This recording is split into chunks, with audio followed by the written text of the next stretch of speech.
आ गए हो आ गए। हेलो जी। Hello hello. कैसे हैं हमरे दुर्गा काली, हमरे करण अर्जुन? बढ़िया है ना? एकदम टकाटक। स्वागत करते हैं हम आपका एक बिहारी सब पे भारी परिवार में। दौड़ के कूद के फान के आज जहाँ भी हम मोहल्ला वहल्ला में जल्दी चले आइए। काहे कि आज हम लोग बहुत ज़बरदस्त टॉपिक पर बात करने वाले हैं। टॉपिक का होगा टॉपिक होगा कि आज हम लोग देखेंगे कि ज्योग्राफी को एक नए अंदाज में कैसे सीखा जाए। कैसे सीखा जाए कि आसानी से एग्ज़ाम में यूपीएससी का क्वेश्चन हम सॉल्व कर सकें। इस अंदाज से ज्योग्राफी को कैसे पढ़ा जाता है वह जो हम देखने का ट्राई करेंगे और साथ में कुछ क्वेश्चन भी सॉल्व करने का ट्राई करेंगे वो सीखने के आधार पर, ताकि हाँ ये पुख्ता हो जाए कि हाँ ये तरीका ठीक है कि नहीं। लेकिन उससे पहले आप हमको ये बताइए हमरे गोलगप्पा जलेबी कि आप अपने स्वास्थ्य का ध्यान रख रहे हैं कि नहीं? मम्मी पापा का बीच बीच में हाल चाल पूछते हैं कि नहीं? और साथ में जो आपका ये कंफर्ट जोन ससुरा आपको तंग किए हुए रहता है, इसको धीरे धीरे हथौड़ा मार रहे हैं कि नहीं, तोड़ रहे हैं कि नहीं? छोड़िएगा नहीं ससुरा को, बहुत आपको परेशान करता है। ठीक से सुतने नहीं देगा, ठीक से उठने नहीं देगा, ठीक से खाने नहीं देगा, भौकाल मचाए रहता है, पढ़ने तो देबे नहीं करता है। कभी फिल्म देख लो, कभी घूम लो, कभी ई कर लो, कभी वो कर लो। का है रे? कंफर्ट जोन ससुरा, खा चढ़वा देगा। चल भाग यहाँ से, छोड़िएगा नहीं उसको। हाँ, तो आइए हम लोग ज्ञान के समंदर में कूदी मार दें। क्या कहते हैं? बड़का समंदर है, भौकाल है ज्योग्राफी अपने आप। देखते हैं इसको आसान कैसे बनाया जाए। का ई हमरा का है पूरा पूरा का पूरा अर्थ है, अर्थ है ना? 0 डिग्री।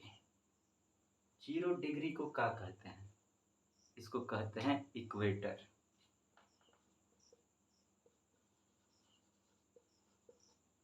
ई तो आप जानबे करते होंगे, इक्वेटर आप जानते होंगे। और ई का है 23.5 डिग्री नॉर्थ, 23.5 डिग्री नॉर्थ। इसको क्या कहते हैं? Tropic of cancer. आई साउथवा वाला को क्या कहते हैं? साउथ के भैया जो आप लुंगी या कुर्ता पहन के आते हैं टीका लगा के, हम हैं कृष्णन अय्यर यम है, हम हैं नारियल पानी वाला। तो नारियल पानी वाली भैया का क्या नाम? ये है ट्रॉपिक ऑफ कैप्रिकॉर्न। ठीक है, ट्रॉपिक ऑफ कैप्रिकॉर्न। अब फिर ये है क्या? 66.5 डिग्री नॉर्थ। इसको क्या कहते हैं? इसको कहते हैं आर्कटिक सर्कल, और इसको अंटार्कटिक सर्कल। इसको आर्कटिक और इसको अंटार्कटिक काहे कहते हैं? काहे कि आप जानते हैं इसके बाद आर्कटिक ओशन शुरू हो जाता है नॉर्थ में सबसे ऊपर पोल के पास, और नीचे अंटार्कटिक ओशन है कि नहीं? मैपुआ में जाके देखिएगा तो आपको मिलेगा। और उसके बाद ये 0 डिग्री, न 0 डिग्री नहीं, 90 डिग्री। 90 डिग्री पे का है नॉर्थ पोल, और नीचे 90 डिग्री पे का है साउथ पोल। अब इस आधार पर हो सकता है आप इसको जानते हो, लेकिन फिर भी एक नए अंदाज में देखने का कोशिश करते हैं। इस आधार पर हम पूरा अर्थ को ऐसे समझेंगे जैसे कि मान लीजिए उसका सब कुछ हमको पता चल जाए कि वहाँ पर क्या हो सकता है। अगर हमको खाली ई बता दे कि ई डिग्री पर है, तो आप अपने मन से उस जगह का सब कुछ बता दें कि यहाँ पे ई हो सकता है, यहाँ पे ई हो सकता है, यहाँ पे ई हो सकता है। यूपीएससी ऐसा ही समझ के आधार पर क्वेश्चन पूछता है। जैसे ई का है 0 डिग्री इक्वेटर, यहाँ पर सबसे ज़्यादा गर्मी पड़ता है। सालों भर धूप ऐसे माथा पे भौकाल बन के खड़ा रहते हैं। सूर्यदेव कहते हैं आग लगा देंगे, आग लगा देंगे, आग लगा देंगे, हो तहलका मचा देंगे। हम लोग पसीनवा पूछते रहते हैं, हाय दैया, हाय मैया, बाप रे बाप, कितना गर्मी है हो दादा, लूट गए हम लोग, लूट गए। ये वही जगह है, यहाँ पर बहुत गर्मी पड़ता है। अब सोचिए, जहाँ पर बहुत गर्मी पड़ेगा, ठीक है, अब यहाँ पर तो बहुत सब जगह जितना धरती है उससे ज़्यादा पानी है, समंदर है, आप जानते हैं। तो जहाँ पर बहुत गर्मी पड़ेगा वहाँ पर क्या होगा, ज़्यादा से ज़्यादा इवेपोरेशन होगा, पानी ज़्यादा से ज़्यादा धूप सोखेगा। इवेपोरेशन उसको बोलते हैं वाष्पीकरण हिंदी में। तो ज़्यादा से ज़्यादा जब इवेपोरेशन होगा तो ज़्यादा से ज़्यादा बादल बनेगा, और ज़्यादा से ज़्यादा जब बादल बनेगा तो ज़्यादा से ज़्यादा रेन बरसेगा। हमको बारिश पसंद है, नहीं तुमको बारिश पसंद है, हमको बारिश में तुम। जाओ भैया करते रहना पसंद, फिलहाल तो हमको ये पसंद। यहाँ पे बहुत रेन बरसेगा 0 डिग्री के आसपास। ये जो एरिया होता है यहाँ पे समझ लीजिए 0 डिग्री से 5 डिग्री 10 डिग्री ऊपर, 5 डिग्री 10 डिग्री नीचे तक ये एरिया में बहुत रेन बरसता है, बहुत रेन बरसता है।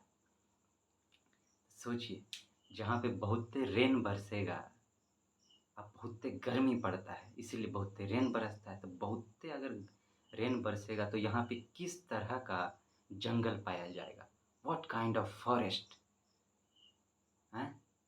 Do this place have, what kind of forest. तो आप सुने होंगे ट्रॉपिकल रेन फॉरेस्ट, नाम है का रेन फॉरेस्ट, ट्रॉपिकल का है, काहे कि गर्म जगह पे है। ट्रॉपिकल रेन फॉरेस्ट यहाँ पर पाया जाएगा, और उसमें भी एवरग्रीन, जो हमेशा ग्रीन रहता है, ट्रॉपिकल एवरग्रीन रेन फॉरेस्ट, ठीक है।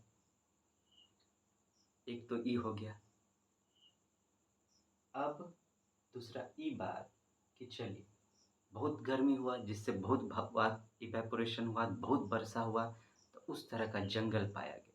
यहाँ पे मिट्टी कैसा पाया जाएगा, आए जहाँ बहुत रेन बरसता है वहाँ पर कौन सा मिट्टी होता है, लेटेराइट, लेटेराइट मिट्टी यहाँ पर होता है, ठीक है। अब और का, अब सोचिए कि हरदम जहाँ पे पानी लगा हुआ रहेगा, ये सब जंगल में क्या होता है कि हरदम पानी लगा हुआ रहता है, ये सब जगह में। आप अगर घर में सोचिए कि आप कोई जगह है वहाँ पे हरदम पानी लगा हुआ रहे, तो वहाँ पे क्या हो जाता है, कदई जम जाता है, कदई जमता है ना, कभी डाल के देखिए, 10 दिन छोड़ दीजिए, उसके बाद देखिए क्या होता है, कदई जम जाएगा। कदर जम जाएगा माने कि गंदगी फैलने लगता है, कीचड़ वीचड़ होने लगता है। तो ऐसा जगह में जो है कीटाणु सब ज़्यादा फैलता है, बीमारी ज़्यादा फैलता है, वो एरिया होता है, ठीक है। इससे जैसे जैसे हम लोग ऊपर जाते जाते हैं, ठीक है, वैसे वैसे गर्मी कम होता जाता है, हम लोग इधर से ठंडा प्रदेश की ओर बढ़ते जाते हैं, ठीक है। अब यहाँ हम लोग थे, अब यहीं का बात करेंगे, ऊपर ठंडा नीचे ठंडा, अब बीच में गर्मी, मतलब ठंडा बढ़ते जाता है, इधर भी बढ़ते जाता है। जब हम लोग मिट्टी पे आ गए थे, लेटेराइट मिट्टी, और क्या होगा यहाँ पर, बहुत बीमारी भी बोल दी, बहुत बीमारी फैलेगा इस सब जगह में, और क्या होगा यहाँ पर, बायोडाइवर्सिटी बहुत होगा, माने बहुत तरह के जानवर लोग, पक्षी लोग यहाँ पर पाए जाते होंगे इस एरिया में। काहे, आपके घर के आसपास अगर फूल उल का पेड़ हो या कोनो पेड़ हो, आप देखिएगा ठंडी का जब मौसम आएगा ना तो सब सिकुड़ने लगता है, मुरझाने लगता है। काहे, काहे कि पेड़ को क्या चाहिए, पेड़ को चाहिए सूर्य का किरण, ताकि वो बूमा बूम करता रहे, बूमा बूम माने फलता फूलता रहे, उसके लिए सूर्य का किरण चाहिए, उससे उसको फोटोसिंथेसिस होता है जो उसको एनर्जी देता है। लेकिन ये ठंडी जब हो जाता है तो उसमें उसको एनर्जी मिलता नहीं है। ये जो चूँकि यहाँ पे सूर्य का रोशनी हरदम रहता है, तो यहाँ पे हरदम पेड़ पौधा फलता फूलता रहता है, इसलिए यहाँ पे बहुत ज़्यादा बायोडाइवर्सिटी पाया जाएगा। ठीक है। और जैसे जैसे हम लोग इधर बढ़ते जाएंगे बायोडाइवर्सिटी जो है कम होता चला जाएगा। ठीक है,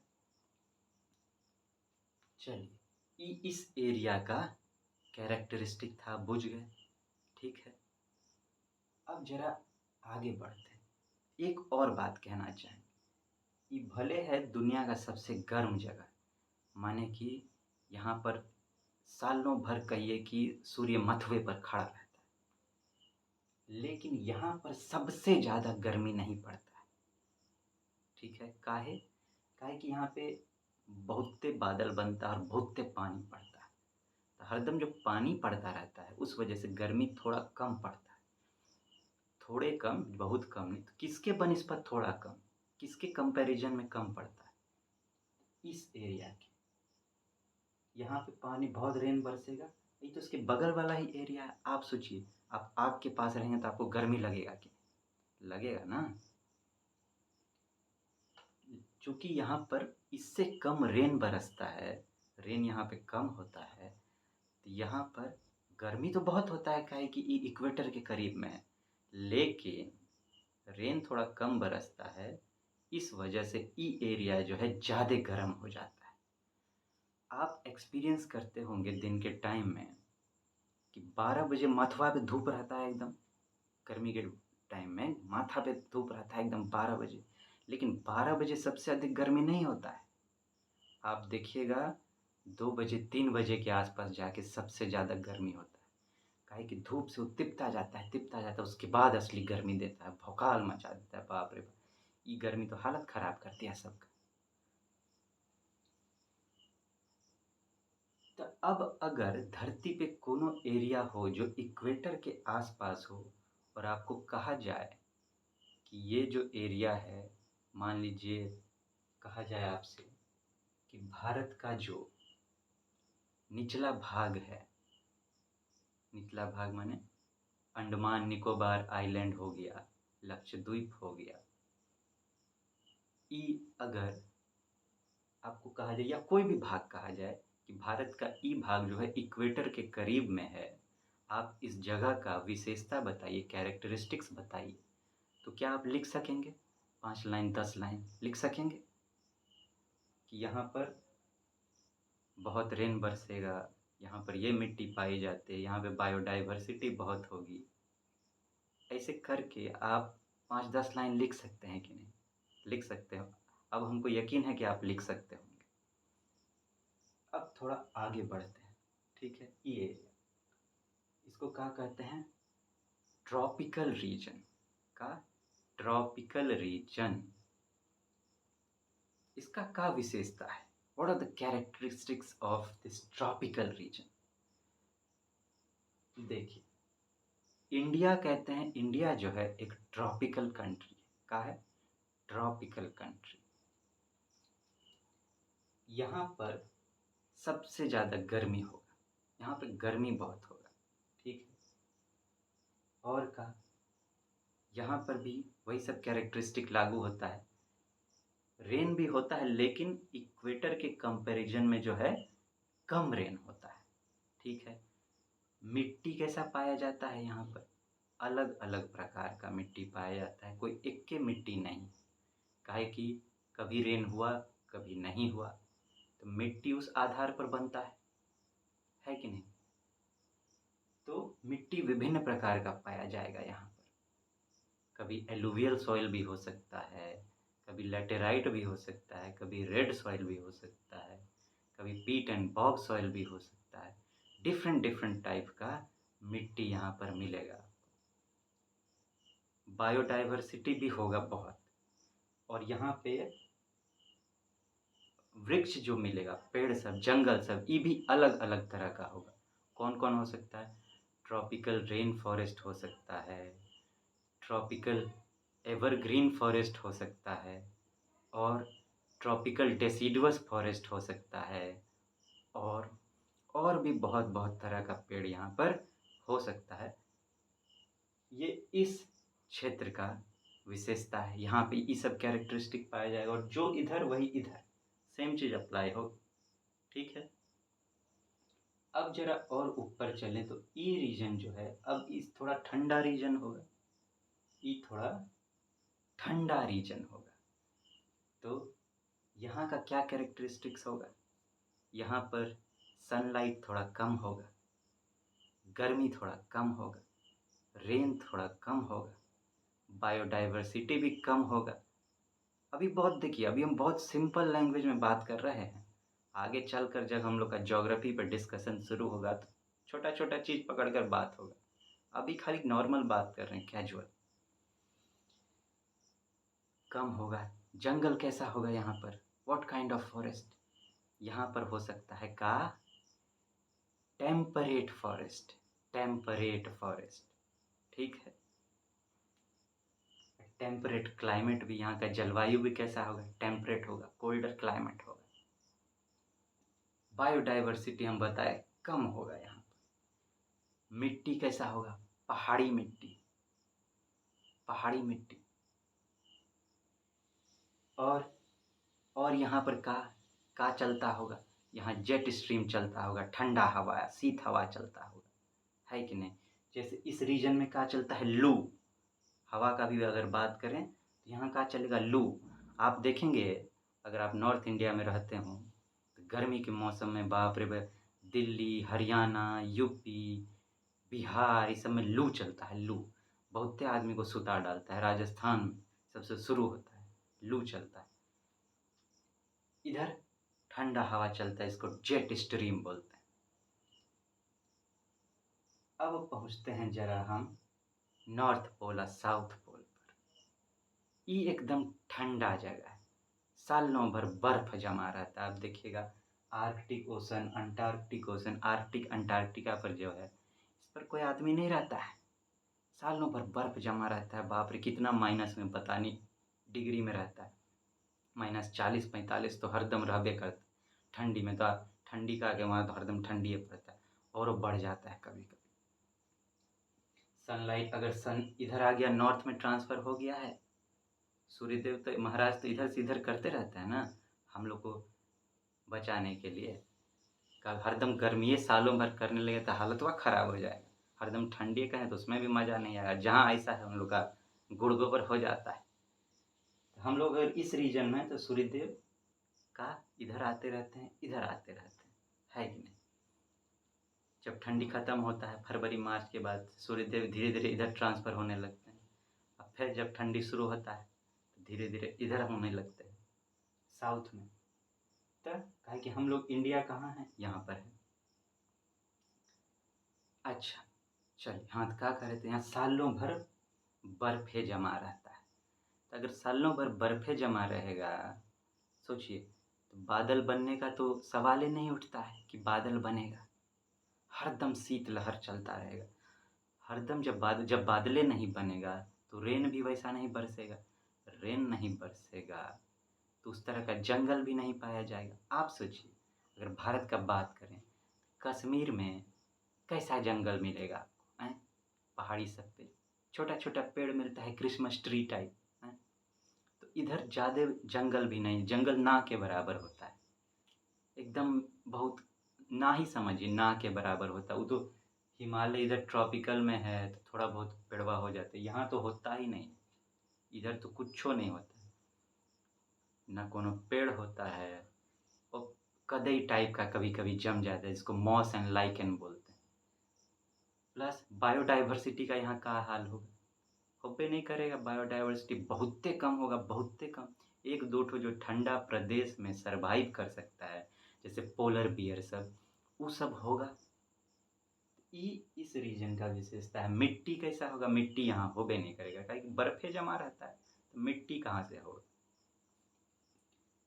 होगा भी तो बर्फीली बर्फ को एकदम तब हटाइए, उसके नीचे में कहीं से मिलेगा, लेकिन वो संभव नहीं हो पाता। आप सोचिए, हिमालय पूरा काट के उसके नीचे मिट्टी मिलेगा आपको, वहाँ आप पेड़ रोपिएगा जाके, ना वो नहीं होता। इस तरह से हम देखें कि पूरे अर्थ को हम मैप के आधार पर आसानी से कैसे समझ सकते हैं।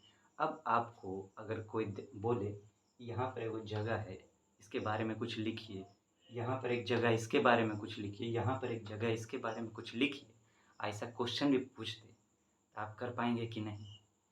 ये तो चलिए हम आपको वर्ल्ड का समझाएं। अब थोड़ा सा इंडिया के बारे में देखते हैं और फिर कछु क्वेश्चन सब देखने का ट्राई करते हैं।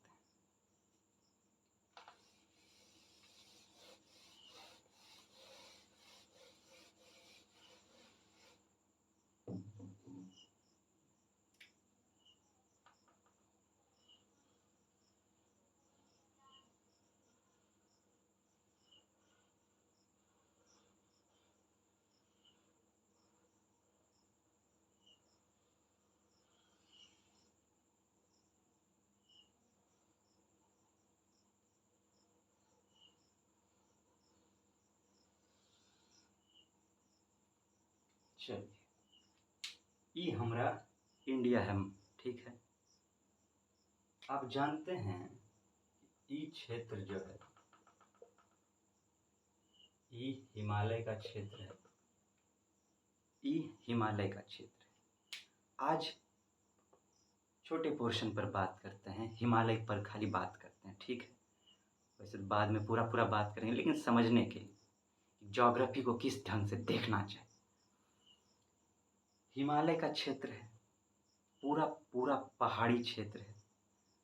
अब आप हमको बताइए कि यहाँ पर पूरा पहाड़ी क्षेत्र है, हिमालय का क्षेत्र है, यहाँ किस टाइप का पेड़ मिलेगा। अभी हम लोग बात कर रहे थे, छोटा छोटा स्टंटेड ट्री, छोटा छोटा, बड़ा बड़ा नहीं पेड़ नहीं मिलेगा आपको, छोटा छोटा ट्री मिलेगा। प्लस यहाँ पे बायोडाइवर्सिटी कम होगा। और कुछ बात करते, यहाँ पर किस तरह का लोग मिलेगा आपको। जंगल में कैसा लोग सब रहता है, पहाड़ पे कैसा लोग सब रहता है। Tribal people, tribal people, primitive tribal people आप सुनते होंगे। ट्राइबल जो अलग थलग रहते हैं, गद्दी, बकरवाल, ये सब आप सुनते होंगे, पेड़ सब इधर रहता है। बायोडाइवर्सिटी भी कम होगा यहाँ पर। कुछ कुछ पोलर बियर टाइप का जैसे हो गया, वो मिल जाएगा आपको, ठीक है। हिमालयन फॉक्स मिल जाएगा, नीलगिरी तार में, नीलगिरी तार में हिमालयन ब्लैक बक मिल जाएगा। इस सब टाइप का जो है कुछ आपको वहाँ पर मिलेगा बायोडाइवर्सिटी। अब अगर हम आपसे वो सवाल पूछें, आप ये बताइए, ठंडे प्रदेश का विशेषता होता है। अगर आप एसी चला दें कमरा में, पूरा रूम ठंडा जाए, आप बताइए एसी में मच्छर सरवाइव करेगा? मच्छर रहता है क्या एसी में, जिंदा रह सकता है? अगर आप कभी एसी में बैठे हो तो आपको जानकारी होगा, नहीं तो हम बताते हैं कि ठंडी में मच्छर जो है वो ज़्यादा ज़िंदा नहीं रह सकता है। आप ठंडी का मौसम तो एक्सपीरियंस करबे किए होंगे, तो ठंडी के मौसम में आप देखिएगा मच्छर का संख्या कम हो जाता है। गर्मी में बहुत काटता है ससुरा, कभी इधर हपक लिया, कभी इधर हपक लिया, लेकिन बड़ा ईमानदार होता है। पहले कान में सुनाएगा गाना, और फिर जाके काट के हपक के भाग जाएगा ससुरा, हाथों नहीं आता है। मच्छर कम होगा। और क्या बात करें, इधर का आदमी लोग ज़्यादा स्वस्थ रहेगा। काहे काहे कि इसमें बीमारी फैलने का खतरा कम है, हरदम पानी तो लगा रहता नहीं है। और का विशेषता होगा, आप सोचिए, ये हिमालय का क्षेत्र है, पहाड़ी क्षेत्र है, सेंसिटिव एरिया है, मतलब नाजुक हिस्सा है। इसको ज़्यादा छेड़छाड़ कर सकते हैं क्या? आप कहिए, हिमालय में जाके किसी को बोलता है कि फैक्ट्री लगाओ, इंडस्ट्री बसाओ, ऐसा सुना है आप? हिमालय में तो घुसने तक ठीक से नहीं देता है। आप सोचिए, हिमालय आपके घर में कैसा है? आपके घर में शीशा का बर्तन होगा, शीशा का बर्तन होगा, शीशा का ग्लास होगा, स्टील का ग्लास होगा। आप सोचिए, उस शीशा के ग्लास से आप बच्चा लोगों को खेलने देते हैं क्या? दे देते हैं, ले बउआ शीशा का ग्लास खेल जा। लेकिन अगर बचवा जो है स्टील का ग्लास उठाया हो तो आप ज़्यादा छेड़छाड़ करेंगे, जाओ खेलो कोई बात, गिराइयो देगा तो 2 मिनट ढन ढन ढन ढन करेगा, हो गया। लेकिन शीशवा का ग्लास गिरा दिया तो गया, और उससे खतरा भी होता है। तो अगर हम आपसे एक सवाल करें कि क्या इस एरिया में सरकार इजाज़त देगी कि जो पॉल्यूशन करने वाला इंडस्ट्री सब है उस उसको आप यहाँ पे लगाइए। कोई कॉमर्शियल एक्टिविटी करने का इजाज़त ज़्यादा इस एरिया में सरकार देगी। अगर देगी तो उसके लिए तो पहाड़ को डिस्टर्ब करना होगा। देगी तो पहाड़वा गिरेगा, गिरेगा तो आदमी लोग मरेगा। और थोड़ा बहुत अगर सरकार ऐसा करती भी है तो आप सुनते होंगे कि क्या-क्या हो जाता है। अभी जोशीमठ में क्या हुआ था, सुने होंगे। तो चलिए वो तो हाइड्रो पावर प्रोजेक्ट का बात था, वो सरकार लगाई कि बिजली बनाएँगे। लेकिन आप बताइए इंडस्ट्री लगाने का इजाज़त इस एरिया में मिलेगा क्या? कॉमर्शियल एक्टिविटी करने का इजाज़त मिलेगा क्या? माने कि बिज़नेस एक्टिविटी करने का मौका, लूटने का मौका मिलेगा क्या आदमी लोग को इस जगह को? मिलेगा? नहीं मिलेगा ना। हाँ, तो इस आधार पर इसको अलग-अलग सब्जेक्ट के हिसाब से समझने का जिसको इंटरडिसिप्लिनरी अप्रोच कहते हैं, कि ज्योग्राफी के पॉइंट ऑफ व्यू से समझे, कैसे लोग रहते हैं तो सोसाइटी के पॉइंट ऑफ व्यू से समझे, फिर प्रोजेक्ट किस टाइप का यहाँ पे लगेगा, सेंसिटिव प्रोजेक्ट लगेगा, कमर्शियल नहीं, बिजनेस नहीं, तो इकोनॉमी के पॉइंट ऑफ व्यू से समझे। अलग-अलग इस एरिया का कनेक्टिविटी कैसा होगा? का बहुत सारा रोड होगा यहाँ पर? नहीं भैया, कनेक्टिविटी ठीक नहीं होगा। तो इस तरह से अलग-अलग सब्जेक्ट को कनेक्ट करके पढ़ने का हम लोग कोशिश करते हैं। इन्वायरमेंट के पॉइंट ऑफ व्यू से देखें तो पॉल्यूशन कम होगा भैया, पॉल्यूशन कम होगा। हाँ, तो और का छोटा-छोटा पेड़ होगा इधर, लेकिन तो देखिएगा ये भी हिमालय का क्षेत्र, लेकिन ये भी हिमालय का, यहाँ पे भी हिमालय है, लेकिन यहाँ पर बहुत पेड़ पाया जाता है, यहाँ उतना पेड़ नहीं पाया जाता है। काहे? काहे कि आप जानते हैं पहले ये थोड़ा ट्रॉपिकल में आ जाए। दूसरा, जब मानसून आता है, यहाँ से केरला घुसा और एक किनारा इधर चला जाता है जो बांग्लादेश होते हुए यहाँ, और यहाँ पे बहुत पानी बरसता है, बहुत पानी बरसता है। इधर जो नॉर्थ ईस्ट वाला एरिया है हमारा, इसमें बहुत पानी बरसता है, यहाँ बहुत पेड़ होता है, बहुत बायोडाइवर्सिटी होता है बारिश होने के कारण। लेकिन यहाँ रेन पहुँचते-पहुँचते बहुत कम हो जाता है, तो नहीं हो पाता है। और ऊपर से ये बहुत ऊँचाई पे, उतना ऊँचाई पे नहीं है ये बात। लेकिन ये भी एरिया सेंसिटिव है, पहाड़ी है, तो इधर भी कमर्शियल एक्टिविटी ज़्यादा करने को नहीं दिया जाएगा।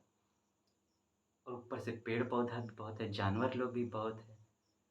तो यहाँ पर भी आप सोचिए कमर्शियल एक्टिविटी करने देगा, बहुत ज़्यादा लूटने देगा चीज़ सबको?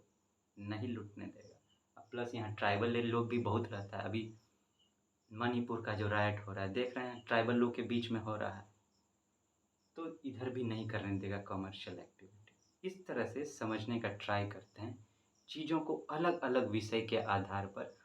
और मॉडल बेस्ड तैयारी अगर आप ज्योग्राफी का कीजिएगा ना तो बहुत आसान हो जाएगा समझना चीज़ों को, आंसर करना भी। चलिए इतना चीज़ हम लोग समझे। इस बेसिस पर यूपीएससी जो पहले कुछ क्वेश्चन पूछा है, 1-2 हम लोग सॉल्व करने का ट्राई करते हैं, और आप देखिए कि अब आपसे आसानी से हो पा रहा है कि नहीं, आप खुद ही कर पा रहे हैं कि नहीं। हम अब 1-2 गो क्वेश्चन लिखेंगे, आप देखिए होता है कि नहीं।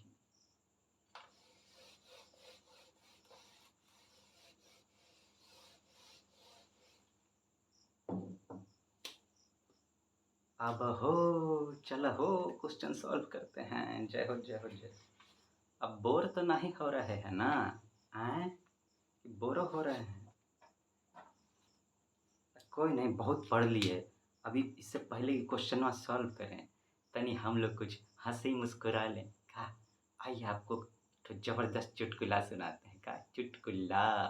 हाँ, एक बार होता क्या है, एक बार एक अमीर लड़की को कहा जाता है कि गरीब पर एक ठो निबंध लिखो और सुना, का 10 लाइन लिख के सुनाओ हमको गरीब के ऊपर। तो वो लड़की कैसा निबंध लिखती है सो सुनिए, कि गरीब के घर में सब गरीब होते हैं, बाप गरीब, माँ गरीब, बच्चे भी गरीब, नौकर होता है वो भी गरीब। घर जो होता है वो टूटा फूटा होता है। बड़ हाँ, नहीं, बड़ा घर होता है लेकिन वो टूटा फूटा होता है। स्कॉर्पियो कार होता है लेकिन सेकेंड हैंड कार होता है। नौकर जो है टूटा फूटा कार में बच्चा लोग को स्कूल छोड़ने आ जाता है। बच्चा लोग के पास वन प्लस मोबाइल होता है लेकिन second hand one plus mobile होता है। घर में 2 ठो ही एसी होता है लेकिन वो भी थर्ड हैंड होता है। थर्ड हैंड होता है वो लोग बड़ा मुश्किल से ऐश कर पाते हैं। ये उनका लेख था गरीब के ऊपर। जय हो जय हो। अब आइए हम लोग जरा क्वेश्चनवा ट्राई करते हैं सॉल्व करने। एक तो क्वेश्चन यूपीएससी पूछा था प्रीलिम्स में, देखिए यहाँ पर क्वेश्चन, ठीक है, ये वाला, इसको हम जरा लिखते हैं।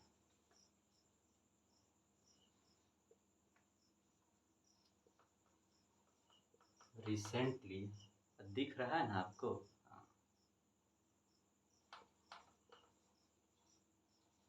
There was a growing awareness in our country about the importance of Himalayan nettle.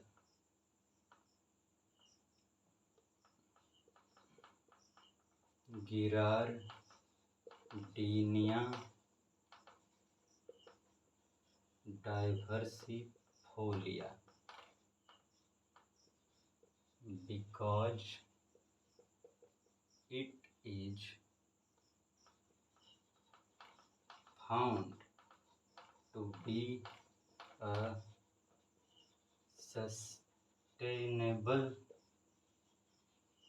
source of A. Anti-malarial drug, B.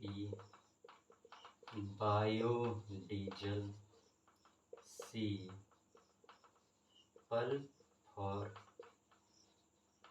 paper industry, or D. textile fibre.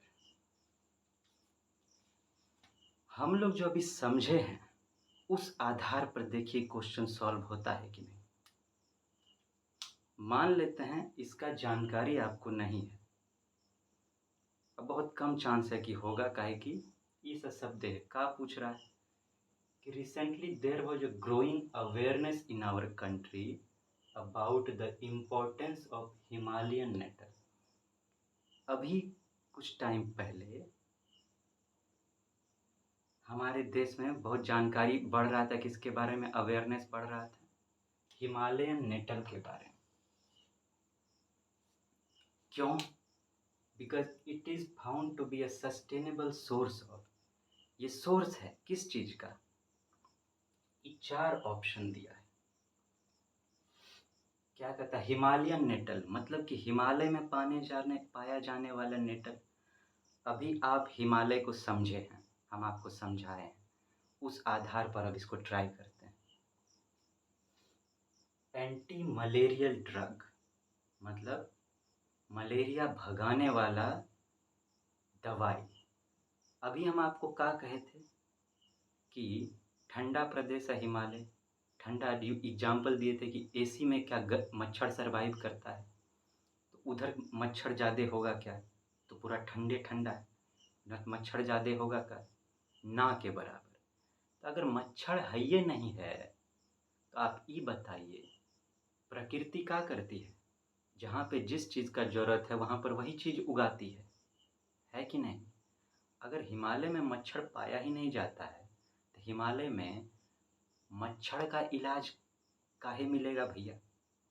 मच्छर को भगाने वाला बूटी काहे मिलेगा?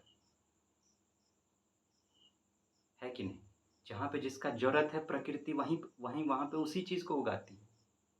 इस बात का आपको ध्यान रखना है, ठीक है ना? हाँ। तो वहाँ पे जब मच्छर नहीं है, आप समझ के आधार पर इसको ट्राई कीजिए, तो मच्छर का इलाज मिलेगा क्या?